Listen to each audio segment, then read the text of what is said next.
So there was a thing that I saw that reminded me of a philosophy I have, and that's how you know it's a philosophy that's really true to your character when you can forget it for large swaths of your life until something jostles it free from the clutches of your faded memory. So a team won the Super Bowl recently. It's the team that's in Kansas City. The Chiefs, Kansas City Chiefs. They won the Super Bowl, and in response, the president tweeted a congratulatory thing about it, saying something along the lines of, "Congratulations to the Kansas City Chiefs for winning the Super Bowl and making the great state of Kansas proud." The only issue with that is that Kansas City is not in Kansas, it's in Missouri. And because people will take every opportunity to dunk on everybody, especially Trump, people started dunking on him like, "Oh, I can't believe he doesn't know that Kansas City's in Missouri." Like, hello, idiot, it's the freaking capital, you moron. And you and me are laughing right now because we all knew Kansas City was the capital of Missouri from the start, right? LOL, we're all smarter than the president. Except the capital of Missouri isn't Kansas City, it's actually Jefferson City, and if I fooled you just then, you don't get to say shit anymore, do you? Kansas City is in Missouri, but Jefferson City is the capital. I just last week tonight with John Oliver, you buttfuckers, get positively owned. Now, obviously, the president is the president, and you do expect a president to know where a large portion of noteworthy American cities are located, although there's over 4,400 cities in America, and if Obama can name all of them, I will kneel before him and undo his belt. 4,400 cities? I know 807 Pokemon, that's the best I can do. Nobody knows all the cities, and I would even go so far as to say nobody knows all of Missouri's cities, even people who live in Missouri. Cities that are home to football teams get some special recognition, but I don't know how much of a football fan Trump is, and as a non-sportser myself, I have to cut slack, because when I first saw that tweet, I didn't see anything wrong with it. I was like, yeah, Kansas City, state of Kansas, reminds me of New York City in New York, or Jersey City, New Jersey, or Texas City, Texas, yep, that's one too. California City, California is also real. I've never heard of these shitty unoriginal names before either, and I don't think I'd get shamed for it. I lived in Oregon for 23 years, and I just found out we have an Oregon City. What kind of dumbass names are these, and why aren't they all the capitals? Every capital should be the state with the word city pinned on it. What are we doing otherwise? Hey, welcome to Kansas. Can I help you find anything? Yeah, I'm looking for Kansas City. I assume that's your capital? Nope, Kansas City is in our neighbor state of Missouri, and our capital is called Topeka for some reason. I don't get it, and don't you even pretend you get it either, bitch.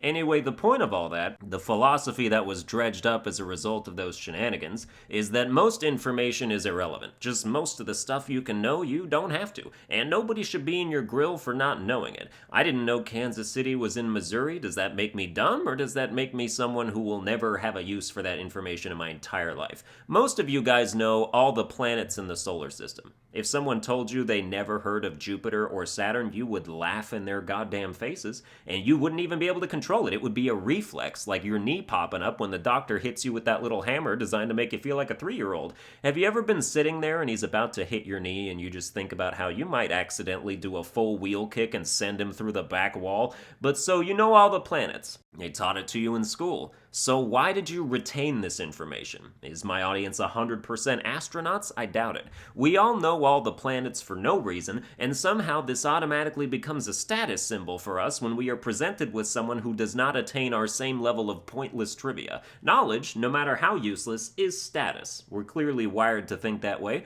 based on our gut reactions to people not knowing the things we know, if we know that the thing we know isn't particularly privileged information, and even when it is.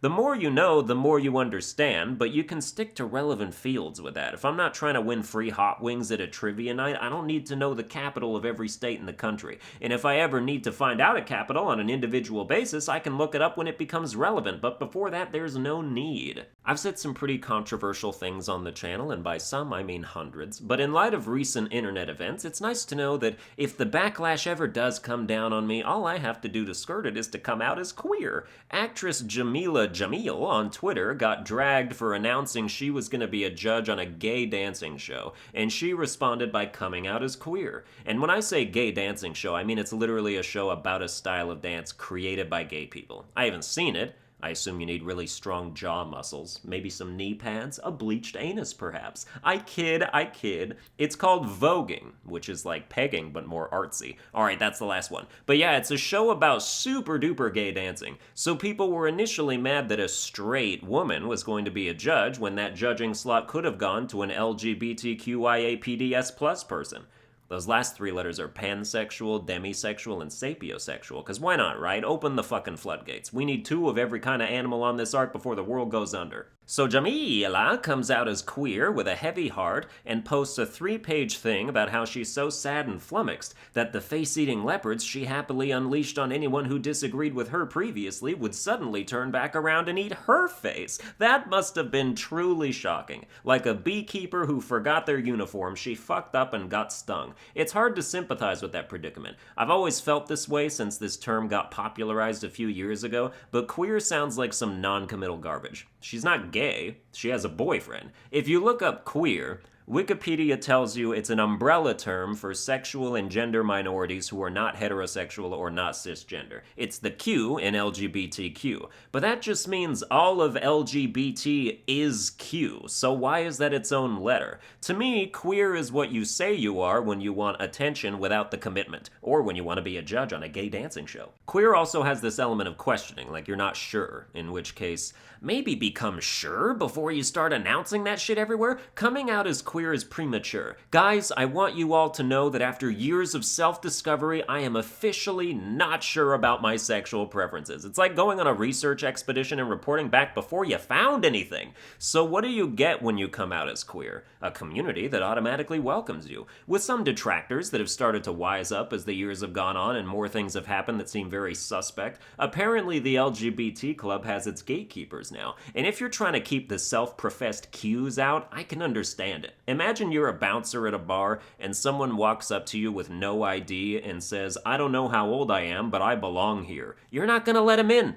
And if you do, you're a bad bouncer and you should be let go. The more I think about it through this lens, the more I'm like, dude, queer's actually just bogus. If you're questioning yourself, power to you. Question away until you find the answer, but find the answer. And when you do, you won't be queer. You'll be one of the other letters. And then you can show back up at the bar with your ID with the nice big letter on it, like, hey, here's my official letter, and the bouncer lets you in with no hassle and you can live your life with some semblance of clarity instead of a neon question mark over your head that only exists in the public sphere to fish for some kind of special acknowledgement you don't deserve. That's really the issue, is making it public before it's been fully explored. Then you're just pining for an LGBT participation trophy, and they only hand those out at the GLAAD Awards. Burn! Well, that's going to do it for this episode. I hope you enjoyed it. If you did, you can like, share, and subscribe. Follow me on Twitter at Sunburned Albino, and I will see you guys next time.